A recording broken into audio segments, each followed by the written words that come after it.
Sejam todos muito bem-vindas, Érica, Projeto Valorando. Hoje o terceiro episódio e eu vou ter o prazer aqui de responder as dúvidas,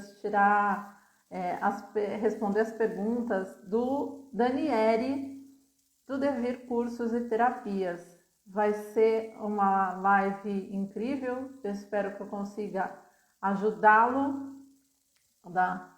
Daniele chegou, então vai ser uma live muito bacana. Então, só para recapitular, o Projeto Valorando tem o objetivo que eu responda às dúvidas dos terapeutas aqui no ar, de maneira sincera e o mais objetiva possível. Então, se você é terapeuta, tem dúvidas relacionadas à gestão financeira, a precificação, enfim, qualquer assunto relacionado a finanças do seu negócio, me manda um direct ou deixa, oi Lu, seja bem-vinda, ou deixa aí um comentário que a gente combina de você participar também do Projeto Valorando, tá bom?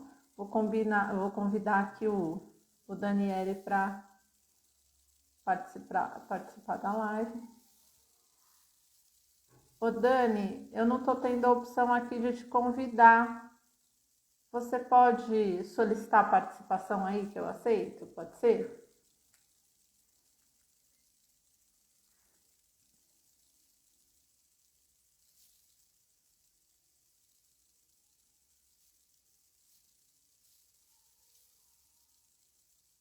Pronto, acho que agora vai dar certo.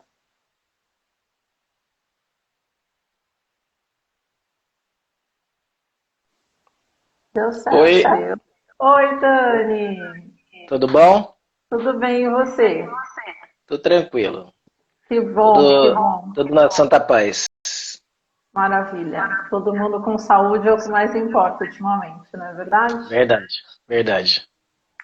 Vamos lá. O objetivo aqui é que você primeiro comece se apresentando para as pessoas saberem quem você é, o que você faz, e aí depois você fica à vontade para me fazer as perguntas de cunho financeiro. Eu vou ter o maior prazer em responder e ajudar. Tá bom. Então vamos lá. Me apresento, eu sou Daniele, né, da Devir Cursos e Terapias, juntamente com a minha esposa, Luciana. Né, nós dois trabalhamos com terapias complementares e integrativas. Eu especificamente atuo muito nessa área de dor, né? Então as pessoas procuram muita gente quando a dor começa a incomodar de diversas formas. Inicialmente de cara dores físicas, né? Então a gente Uhum. atua com acupuntura, com Niu Seitai, com uma miscelânea de técnicas que o objetivo é suavizar, aliviar ou eventualmente até resolver as dores dessas pessoas. A Luciana também trabalha com esse foco e também tem se especializado bastante na exteriorização do equilíbrio interno que se manifesta na forma de beleza. A gente tem uma coisa muito com a gente de um conceito de estética ser muito mais algo que se manifeste de forma natural e não algo que se busque de fora para Implanta. dentro. Entendeu? Então a gente tem essa coisa. E a Devir, ela surge de uma necessidade que nós tínhamos de passar conhecimento, por conta de uma experiência mais antiga minha. De quando a gente morava em Manaus, eu era professor, dei aula em curso de massoterapia, curso tanto livres quanto cursos técnicos de massoterapia, e além de atender. Então, quando a gente chegou aqui em Caraguatatuba, que não faz muito tempo, né, vai fazer em novembro 5 anos, a gente resolveu replicar o que a gente fazia lá em Manaus. E aí surgiu a Devir. Surgiu a Devir. Igual como o Silvio Santos costumava dizer, né? Eu não me tornei dono de emissora porque eu queria. Aconteceu a mesma coisa com a gente. Uhum. A gente fundou a Devir porque outros lugares foram fechando as portas. A gente falou, eu quero dar aula, então eu vou abrir o meu próprio espaço. Fomos lá, fizemos o procedimento CNPJ, tudo bonitinho, encontramos o lugar, busca, alvará, tudinho. E começamos o trabalho, já tem aí vai fazer 4 anos que a Devir existe. Nós estamos em Caraguá, vai fazer 5, mas a Devir Aham. surge um ano depois. E estamos aí, com um desafio grande. Por quê? Porque, a princípio, pelo que a gente viu da cidade logo que nós chegamos, não tinha algo assim muito forte em relação a cursos na área de terapias. Tinha um instituto aqui que dava aula de estética, mas de uma forma mais geral. Eventualmente tinha Aham. um curso de massagem ou outro, e algumas pessoas que ministram aulas mais particulares.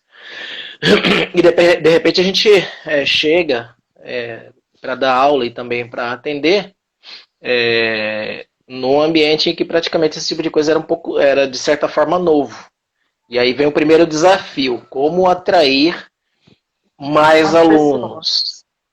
Isso, como começar a atrair público, né?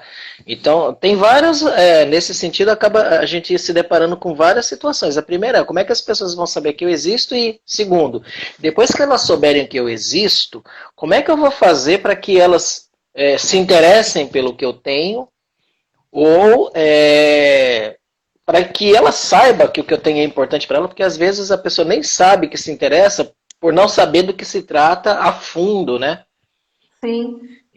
Então essa seria esse foi o nosso primeiro desafio, né? Como atrair essas pessoas? Quais os veículos que eu uso? Né? E a gente Aham. foi tomando alguns rumos. Então, basicamente, a nossa história é essa, e aí as perguntas começam a partir desse primeiro questionamento, e a partir daí só vão surgindo outros questionamentos. Diga aí. Então, o primeiro, vou falar um pouquinho do que nós fizemos, tá? E depois Tá. eu vou soltando as perguntas.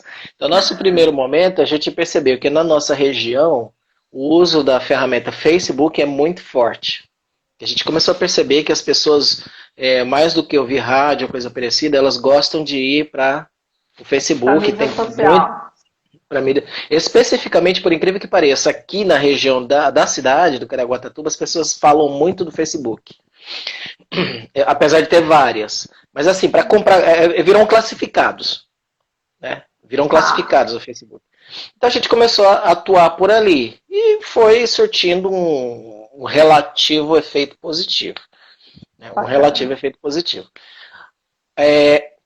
O primeiro desafio chegou naquele momento em que a gente queria ter mais alunos novos. E aí a gente percebeu o limite da ferramenta. Ou não da ferramenta em si, mas talvez da estratégia que a gente estivéssemos utilizando, o do alcance, ou eu não sei. Aí ficou Com uma vácuo coisa, aí. ficou um vácuo. Quer dizer, a ferramenta não é eficiente, eu acredito que não seja a ferramenta. Nossa estratégia está muito comum, está muito tipo, tirou do jornal e replicou a mesma coisa aqui, eu preciso falar uma outra linguagem. Aham. Tá? Então eu vou deixar essa primeira questãozinha, mas depois eu tenho mais um caderninho cheio de questões aqui. Vamos lá. Eu não sou boa em marketing, tá? A minha questão é mais financeira. Eu tenho estudado marketing porque eu também estou começando a atuar com o meu negócio, divulgando ele através das mídias sociais. O que eu aprendi nesse estudo, e aí eu vou dar um Ctrl+C, Ctrl+V do que eu estou estudando para passar para você. Precisa descobrir qual é o problema, qual é a dor que a pessoa que você quer atingir sente. Aí ela quer uma técnica nova, né? Ela está cansada de atuar sempre como reikiana. Vou dar um exemplo. E aí ela quer uma técnica nova para agregar ao reiki. E aí ela não conhece você, então, de repente, ir pelo caminho de o que que o meu cliente, o que que as pessoas que vêm, que são novas e vêm fazer o curso comigo, por que que elas me acharam e por que que elas se interessaram? Acho que isso é uma maneira boa. Saber o que trouxe a pessoa, o seu cliente novo até você. E a partir disso tentar escalar essa informação nas mídias sociais. Então, atingir esse público falando a língua dele, mostrando para ele que você tem a solução da necessidade que ele está tendo, que você vai resolver ou vai ajudá-lo a resolver o problema. Então, eu acho que uma estratégia para atingir novas pessoas é essa. Participar de grupos de WhatsApp para divulgar a sua técnica, canais no Telegram também é uma boa. Tem muitos canais no Telegram e grupos no WhatsApp que você consegue fazer, que são só de terapeutas, basicamente, que você consegue divulgar a sua técnica de maneira bacana ali e acaba atingindo pessoas que não te conhecem e que não conhecem as técnicas que você oferece. Eu acho que esse é um caminho. Eu não sou a melhor pessoa para responder essa pergunta, mas eu respondi com base no que eu tenho estudado e que tem surtido um certo efeito aqui para o meu negócio.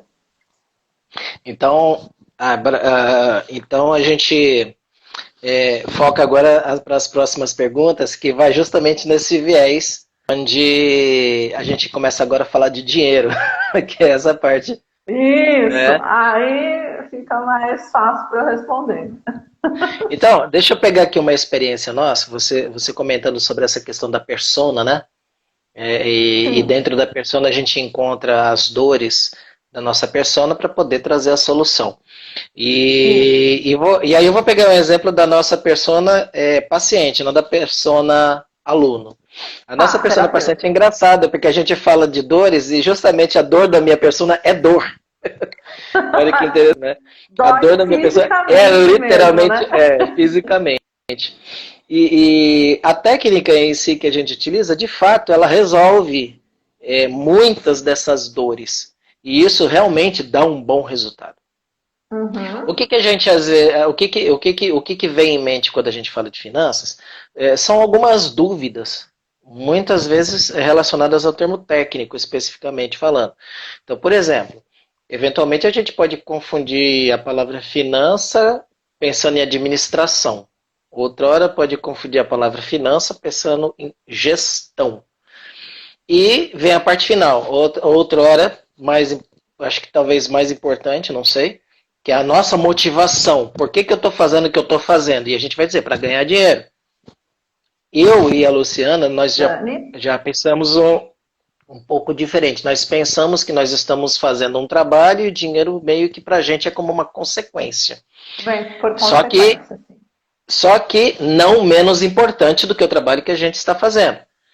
Até porque se ele não vier, a gente não tem condição de continuar fazendo esse trabalho. A gente acaba tendo que mudar de situação e muitas vezes para fazer algo que a gente nem gosta. E aí eu queria que você ajudasse a gente a esclarecer esses 3 pontos, porque assim, na minha cabeça parece que funciona melhor quando a gente compreende o fundamento de cada coisa e aí você consegue meio que dar uma direção para as suas ações. E aí, então a minha dúvida seria mais ou menos em cima dessa coisa que eu tenho de perceber a administração, a gestão e a motivação dentro dessa questão, assim, para fazer o resultado financeiro aparecer. Tá. Bom, a gestão tem que ser um todo do negócio, tá? O financeiro é uma parte dentro da gestão. Então, quando a gente fala de gestão, a gente está falando do todo. Então, é gestão de pessoas, é gestão de material, é gestão financeira, é gestão, enfim, de tudo que envolve o bom funcionamento do negócio. Dentro do financeiro, que é uma parte que na administração a gente costuma dizer que o financeiro é o coração do negócio. Se para de pulsar, morre. Que é o que você disse, se o recurso financeiro não vem, não tem negócio. Por mais que nós, terapeutas, na maioria das vezes, a gente não tem como objetivo principal ganhar o dinheiro.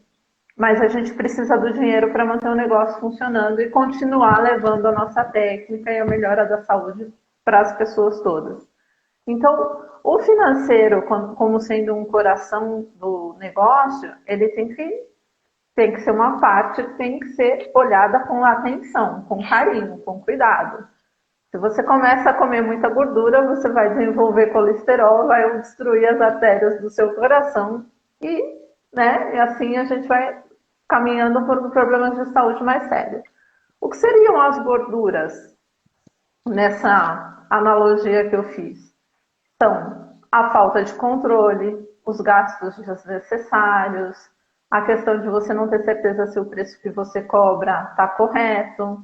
Pode ser que você esteja superfaturando o preço, mas o mais comum é que você esteja subfaturando o valor do seu atendimento e aí com isso você vai aos pouquinhos ganhando menos dinheiro ou pagando para trabalhar. Enfim, o financeiro eu não acho, meu projeto com finanças, meu objetivo com finanças para terapeutas não é tornar o terapeuta um especialista em finanças e nem fazê-lo focar no dinheiro, no resultado, mas é trazer para a consciência dele a questão de que o financeiro é o coração do negócio. E como sendo um órgão importante e vital, ele precisa ser olhado com atenção e cuidado um pouquinho todo dia. Então você precisa dar atenção para o coração do seu negócio, para que ele não morra, para que ele esteja cada vez mais forte e pulsando de maneira mais vibrante, para que você tenha mais saúde, mais fôlego, movimenta todo o seu sistema vascular, circulatório, e aí você vai tendo mais disposição para continuar levando a sua técnica para as outras pessoas. A intenção não é fazer dos terapeutas especialistas e gestores financeiros, não. Continuar sendo terapeuta é a paixão, é a nossa paixão, é a minha também. A diferença é que a minha paixão também são os números. Eu estava conversando com uma colega hoje de manhã e falei assim, nossa, eu consigo conversar com a planilha. A gente tem uma relação de amizade. Ela me conta as coisas e eu tomo decisão a partir disso. Então, esse é o meu objetivo. Eu ficaria muito feliz se todo terapeuta que participasse comigo, que entrasse e tomasse a atitude de olhar para o coração do negócio, se ele conseguisse conversar com a planilha, vai ser fantástico. Mas eu não sei se ficou clara a minha resposta, se eu consegui responder a sua pergunta se era isso que você queria saber, se era essa a sua dúvida. Ficou sim e ajudou bastante, gerou mais 3 perguntinhas. Vamos lá. Então, enquanto o Instagram deixar, a gente fica. Tá bom. Eu vou começar pela terceira pergunta que me foi gerada agora, porque pode ser que respondendo essa terceira pergunta a gente acabe respondendo as 2 primeiras. E aí já Tá mata bom. numa só. Esse é o objetivo principal, essa consciência que a gente, enquanto terapeuta, precisa desenvolver para poder olhar com bastante carinho para esse coração pulsante, que é o dinheiro que mantém o negócio vivo. Teria um passo a passo? E qual seria esse passo a passo? Eu sei que nem para tudo vai ter uma receita de bolo, porém, existem pelo menos alguns pontinhos convergentes, ou poderia existir, eu não sei. Aí você que vai me dizer, e se existir, que pontinhos convergentes seriam esses que eu poderia transformar em passos para atingir esse Ó, objetivo? excelente essa sua pergunta, porque existe uma receita de bolo. E é isso que Então isso ajuda a gente. Isso ajuda, é ajuda. mais fácil ainda. E essa receita de bolo é uma receita de um bolo. Por favor, quem me conhece, não faça comparação com a minha culinária, porque eu não cozinho bem. Só analogicamente falando, essa receita do bolo financeiro foi desenvolvida por mim. Por quê? Olha, Porque eu tenho muito tempo de formação, eu tenho a minha formação tradicional antes das terapias, foi sempre muito voltada para o financeiro. Eu trabalhei mais de 10 anos em departamentos financeiros de grandes empresas e depois eu passei mais de 5 anos fazendo consultoria para micro e pequenos empresários. Então isso fez eu ir percebendo qual era a dor, qual era a principal dificuldade desse pequeno empresário. E com isso eu fui ajustando e simplificando todo o conhecimento que eu tinha de forma técnica para conseguir ajudar esse pequeno empresário, para que ele não precise ser um especialista em finanças. Então, o primeiro grande passo, o primeiro ingrediente dessa receita é a planilha básica de controle financeiro. Ela está disponível no meu canal do Telegram, o link está na bio. Então é só ir lá e faz o download gratuito da planilha. É uma planilha muito, muito simples. Ela tem 12 colunas e uma delas é uma fórmula que está pronta. Então você não vai precisar fazer fórmula, preenche todas as informações daquela planilha. Esse é o primeiro passo. Porque é dessa planilha, com esses dados, que a gente vai começar a criar relatórios que geram informação. Então a gente vai começar a construir o fluxo de caixa realizado, que foi tudo que já aconteceu, que é extremamente diferente do extrato bancário, pelo amor de Deus. A estrutura é parecida, mas não estou falando aqui do extrato bancário, é um relatório chamado fluxo de caixa realizado, para a gente entender historicamente qual é o comportamento financeiro do seu negócio. Quais são os dias que são mais desafiadores financeiramente falando? Quais são os dias que são melhores? E aí, a partir desse histórico que a gente começa a analisar, a gente consegue desenhar o fluxo de caixa projetado e aí a gente vai olhar para o que vai acontecer. E desse fluxo de caixa projetado, nós vamos ajustar para que as dificuldades que a sua empresa mostrou no mês anterior não se repitam ou se repitam em menor frequência nos próximos dias, que pode ser a próxima semana, pode ser a próxima quinzena, pode ser o próximo mês, o próximo ano, enfim. O tempo do fluxo de caixa projetado vai depender muito de quanto de base você colocou naquela planilha base. Dela vem todos os relatórios. Além do fluxo de caixa projetado, a gente vai conseguir ter números exatos, números corretos para fazer a precificação, para saber se o valor que você cobra, tanto dos cursos como dos atendimentos, se eles estão bacanas. A planilha da precificação também está disponível gratuitamente lá no canal do Telegram. É uma planilha que você preenche algumas informações e ela faz o cálculo e te dá o valor sem você precisar ficar fazendo muitas contas. Então tem campos nessa planilha que não é para você mexer, preenchimento proibido, e tem campos de preenchimento obrigatório para ela poder te dar o resultado do preço do seu atendimento ou do seu curso, enfim. Então, da planilha base, a gente tira fluxo de caixa real, fluxo de caixa projetado, tem informações corretas que vão ajudar a precificar, né, que vão dar base para a precificação correta, e também um relatório de resultado. Porque o que acontece, Daniele, muitas vezes você pode ter a impressão que a técnica que você mais atende ou o curso que você mais tem procura são as técnicas que te dão mais dinheiro, mas não necessariamente elas te dão mais lucro. Muitas vezes, nesses atendimentos ou nesses cursos, a sua margem é pequenininha. Então, você tem um grande esforço de atendimento, mas você não tem um grande retorno financeiro. E aí, por esse relatório de resultado, você consegue descobrir, identificar qual é a técnica que te dá mais lucro, que não necessariamente é a que você mais atende. E isso te dá base para uma estratégia de marketing, de divulgação. Porque se você descobre que a outra técnica te dá mais lucro do que a que você mais atende, você começa a criar uma estratégia de marketing para trazer mais pacientes, mais clientes para esse curso ou para esse atendimento. Entendi. E aí você vai trabalhar menos, mas vai ganhar mais, vai conseguir aumentar o lucro. Entendi. Fazer é nesse ponto que vem a palavra gestão, né? A gente faz um uso mais inteligente do tempo e do recurso que se tem para obter o resultado otimizado. Um resultado melhor, exatamente. Então tem uma receitinha do bolo. E o primeiro e principal ingrediente é a planilha de controle básico. As outras planilhas são derivadas. Entendi. A receita do bolo aqui já deixou a gente bem feliz, porque a gente vive num mundo das terapias complementares, em que nada tem receita de bolo, porque você está olhando para um paciente e no que a gente faz, a gente considera a individualidade dele. Sim, Mas, de repente, agora a gente dá um passo atrás e olha para o mundo padronizado e vê que tem uma luz no fim do túnel, chamada receita de bolo. exatamente.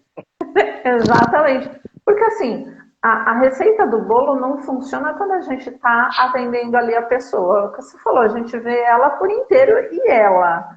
Mas quando é um negócio, você não consegue fazer a gestão do negócio olhando só para o financeiro, ou olhando só para o marketing, ou olhando só para a gestão de pessoas. Não dá. Você precisa olhar, para fazer a gestão, você precisa olhar todos os movimentos que envolvem o funcionamento do seu negócio, para a partir daí você pega uma informação financeira que vai ter um impacto numa ação de marketing, que vai resultar em pessoas que trabalham eventualmente com você, que estão mais felizes porque estão trabalhando menos e estão vendo o fluxo acontecer, as coisas melhorarem. Então, uma coisa ela vai impactando e vai melhorando a outra. E existe receita de bolo para isso. Para você chegar no número, existe a receita do bolo. Para você analisar o número, aí não dá. Entende? Entendi. Entendi. Nessa pergunta que eu fiz, você acabou me respondendo uma das perguntas. Eu falei que acho que eu fui pelo caminho certo. Acabou respondendo uma pergunta anterior que era com relação à precificação. Mas Tá. aí já deu para entender que ela carece de, resumindo, carece de informações, né? Carece. E assim, Carece de vamos supor informações, que não é você porque eu tenha. acho. Não, não é porque você acha, mas vamos supor que você está muito cismado com o preço de algum curso ou de alguma terapia que você atende. Você não precisa esperar 30 dias, né? Tem um histórico de 30 dias de informação lá na planilha base para conferir o seu preço. Mas você faz umas anotações a princípio de memória, consultando o extrato bancário, enfim, para poder reunir o maior número possível de informações, porque você ainda não tem a planilha completa, e poder fazer a primeira checagem do seu preço. Essa checagem não vai ser exata? Não, não vai ser exata, porque a planilha lá com a informação correta não está pronta. Mas ela já vai te direcionar um pouco mais para o caminho certo da informação no que diz relação ao preço. Com relação a isso que você está falando, eu poderia colocar como parâmetro para essa primeira análise antes da planilha ficar pronta, aquela relação preço versus valor, para poder dar o meu primeiro preço. Vou dar como exemplo aqui. É, Quanto custaria, de repente, para uma pessoa ter uma dor sanada que ela já sente há 20 anos, que está crônica e de repente algo é muito mais simples e você descobriu que aquilo realmente é simples e você consegue resolver aquilo. Então seria o valor daquilo e não o preço. Eu poderia usar essa relação para pensar nessa Olha, primeira. eu acho que você pode usar a questão do valor versus preço da seguinte maneira. Vamos supor que você faça os cálculos da sua precificação e você meio que se assuste, porque você fala, nossa, eu estava cobrando muito errado.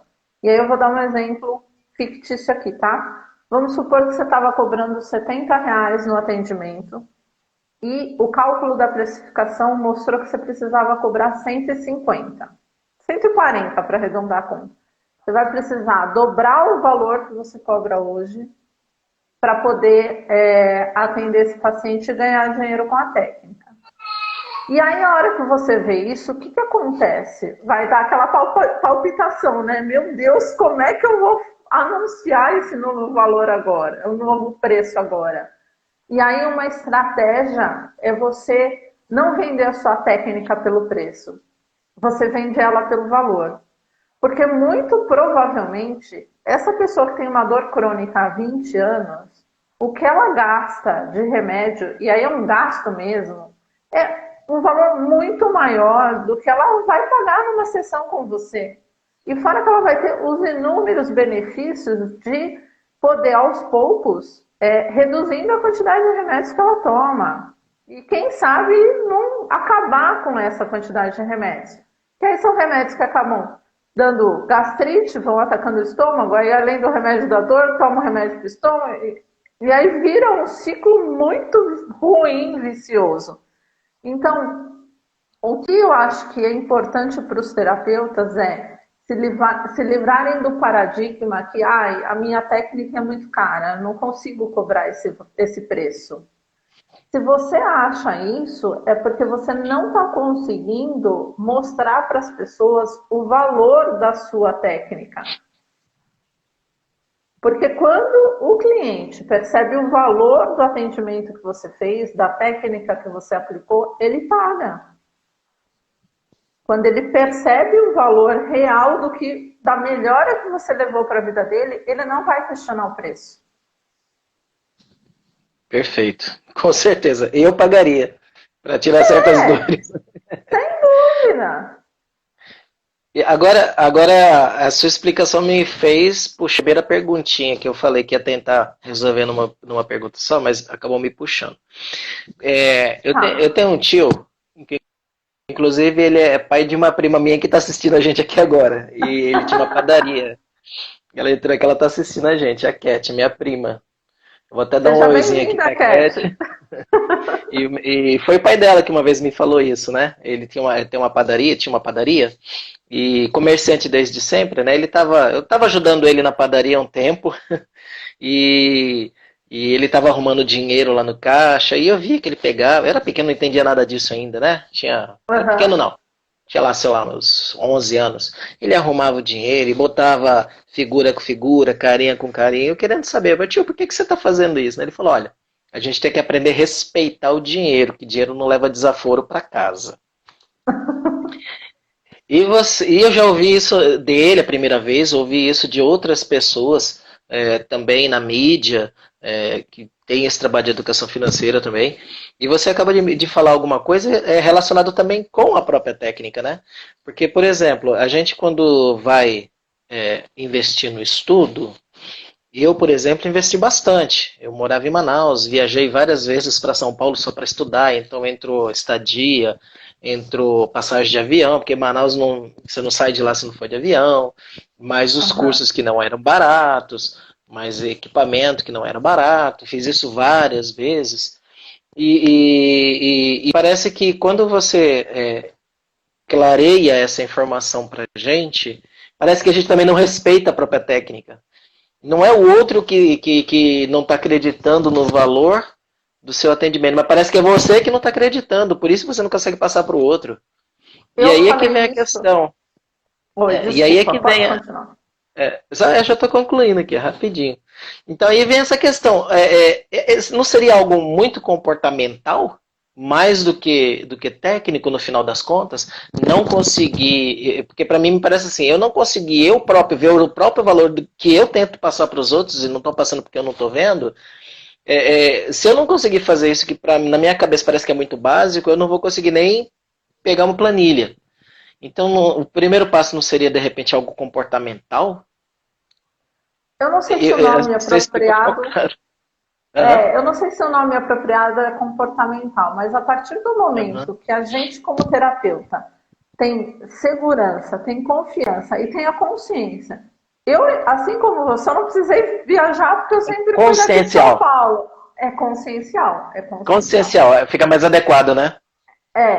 Porque você tem que ter a consciência de que você investiu muito dinheiro, porque eu também fiz muitos cursos, esses cursos na área de terapias não são cursos baratos. A gente investe muito tempo, muito dinheiro, com formações com professores bons, renomados, a gente se capacita e tem segurança no atendimento. A gente tem a certeza de que a gente dá o melhor daquela técnica para as pessoas que vêm passar por atendimento com a gente. Por que tem medo de falar o preço? Não faz sentido, né?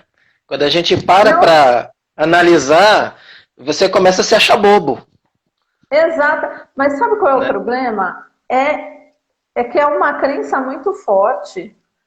Na maioria das vezes os terapeutas têm muito isso, né? Eu levo a cura e a cura eu tenho que levar gratuitamente para o outro. Médico não faz consulta gratuita. E ele também leva a cura. E nem barata. ele também leva a cura. E você não vê. Quanto melhor o médico, mais caro a consulta. Porque como terapeuta é diferente? E ainda corre o risco, assim, na minha opinião, às vezes eu penso dessa forma. Às vezes corre o risco da gente ainda cair no engodo de achar que quanto mais caro, melhor. Inverte ainda a relação. Exatamente, exatamente. Então, assim, a partir do momento que a gente se apropria dessa consciência e, e o fato, e aí eu vou falar isso sem arrogância, mas o fato da gente se convencer de que somos bons nas técnicas que a gente atua. Eu sou uma boa iridóloga, eu olho uma íris, eu sei o que eu estou vendo na íris com segurança. Então não tem por que eu pagar, cobrar baratinho na minha consulta. Você quer pagar baratinho numa consulta, você procura outra pessoa. O valor da minha consulta é esse. Então, se a gente se apropria dessa consciência e dessa certeza de que somos bons terapeutas e que temos que ser financeiramente remunerados, bem remunerados pelo atendimento e pelo trabalho que nós prestamos, isso tem um reflexo na nossa postura corporal. E a pessoa, quando você vai falar o preço, ela fica sem graça de questionar, porque ela percebe que isso é bom. E não é uma linguagem verbal, é uma linguagem corporal. Ela sente segurança no que você está dizendo. Ela percebe em você, na sua postura, que você realmente é bom, que você passa a verdade no que você está falando. E quando você faz isso, ela não vai se sentir à vontade para chegar... Ah, mas me dá um desconto. Ah, mas sua consulta é cara. A pessoa não vai conseguir verbalizar isso para você porque ela percebe uma postura que reflete uma verdade, que reflete uma segurança. E aí ela vai também se sentir atendida por uma pessoa que sabe o que está fazendo. A probabilidade de uma pessoa que percebe essa postura corporal em você te indicar para outras pessoas é maior do que alguém que você atende de maneira gratuita. Dá para contar nos dedos quantas pessoas eu atendi de forma gratuita que acabaram me indicando outras pessoas. Não acontece, porque ela não vê valor. É verdade. E eu não estou falando aqui... Você trazendo essa reflexão, a gente começa a olhar para trás e analisar que realmente é desse jeito que acontece. Porque quando é gratuito, a pessoa não vê valor. E se ela não vê valor, para ela... Não vai indicar, nem lembra de você depois, né? Nem lembra, exatamente.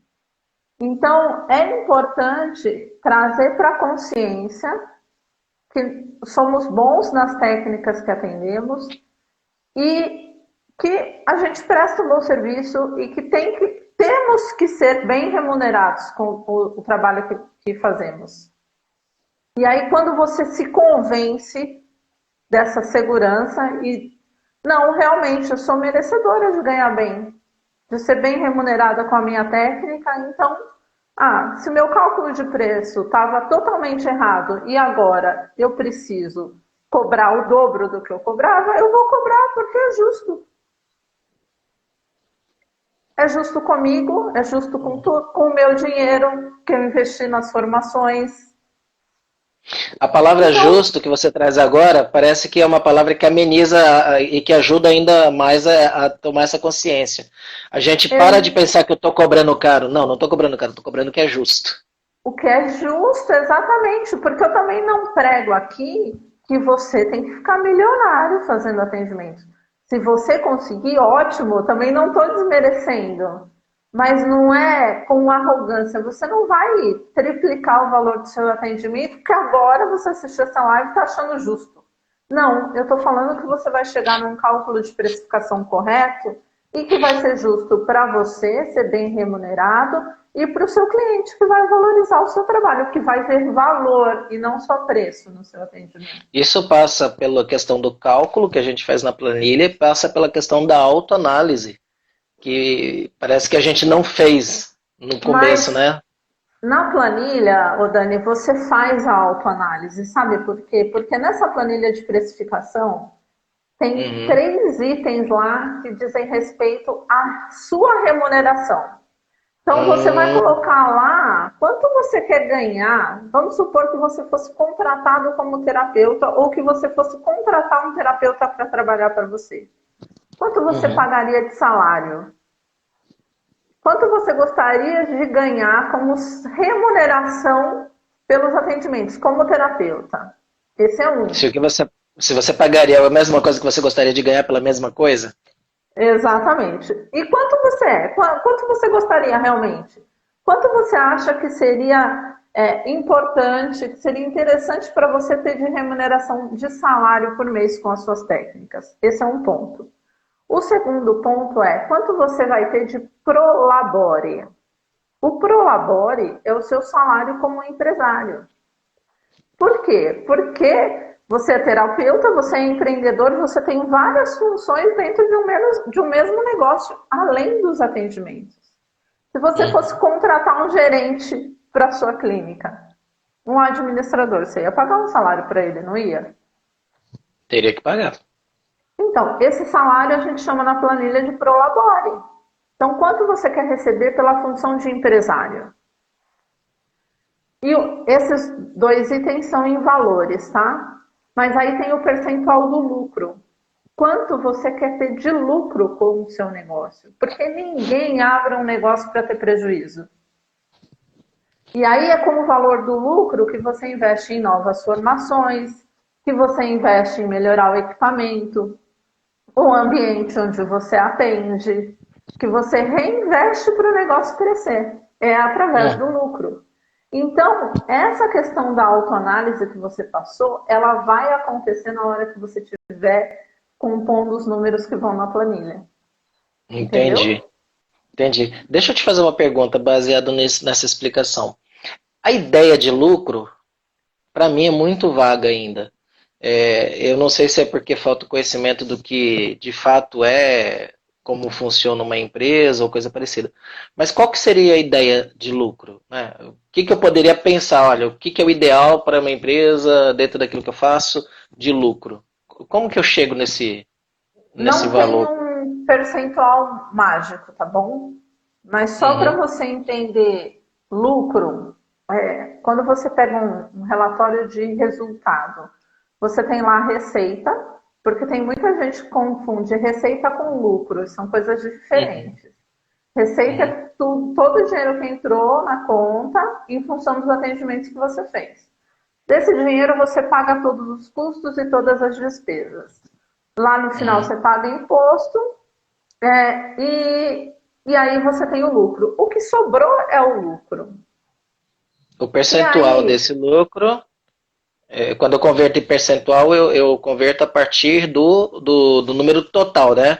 Do que não, tinha. para você conseguir chegar nesse valor, vamos supor que R$ 100 do seu atendimento, e aí são valores exemplificativos novamente, você chegou Uhum. no preço de R$ 100. Nesse preço você já incluiu seu valor de atendimento, seu valor de salário como terapeuta, seu prolabore e 30% de lucro. Então vamos supor que se você Uhum. estivesse zerando o lucro, o seu preço seria R$ 70. Como você colocou 30%, vamos para R$ 100 Ah, o entendi. valor do atendimento, entendeu? Entendi. Isso vai Nesse ser. caso, é o que chama de markup, né? É o que eu gostaria de ter como lucro. Exatamente. Isso vai ser refletido lá na planilha de resultado quando fechar o mês. Também Hum, baseado, também essa planilha de resultado ela deriva da planilha de controle básico. Tudo vem da entendi. planilha de controle básico, não existe outra maneira. Pode ser que eu tenha projetado aqui no preço do meu atendimento meus 30%, mas a minha gestão está tão ruim que quando eu chego no final do mês eu percebo que eu estou longe dos meus 30%, que eu estou em 15%. Ou seja, eu estou gastando Exatamente. demais, ou meu preço está errado, ou um produto que é necessário aumentou demais o preço e eu não procurei um equivalente para substituir Não, fornecedor. ou não reajustou o preço Uhum. com o Essa, aumento que você teve. Então, é interessante, né? Porque, por exemplo, agora a gente sofreu aí com essa brincadeira de pandemia, que de brincadeira não tem nada, né? É, E, por exemplo, máscara, a gente sentiu um impacto absurdo e a gente usa máscara. Então, de repente, um produto que a gente pagava aí R$ 14 uma caixa, foi na semana que foi o primeiro lockdown, ela foi para 110. E hoje ela não baixa, e hoje caiu na metade o conteúdo, né? Que antigamente era 50, a caixa com 50, custava lá seus 14, R$ 16, foi para 110 e agora voltou para R$ 30, só que são 25. 25. Olha o impacto, e a gente tem que usar máscara o tempo todo. Luva foi pior ainda. A gente usa luva de látex que custava R$ 24 uma caixa com 50 pares. De repente, hoje, ela está custando 110. Né? E ela foi assim, a 200% e por conta de uma pandemia. E os preços não acompanharam. A minha margem de lucro já foi embora. Aquilo que eu projetei. Já foi. Já foi. Já foi. Já Você dançou. está com sorte se não estiver pagando para trabalhar. Mesma coisa, creme de massagem, subiu tudo, né? Questões políticas que a gente está vendo agora, muito aumento de imposto, de repente, não só as luvas e as máscaras por conta da pandemia, mas todos os produtos tiveram um boom repentino por conta de questão política, de aumento de imposto, e a gente não consegue, fica naquela corda bamba, né? Como é que eu repasso isso agora?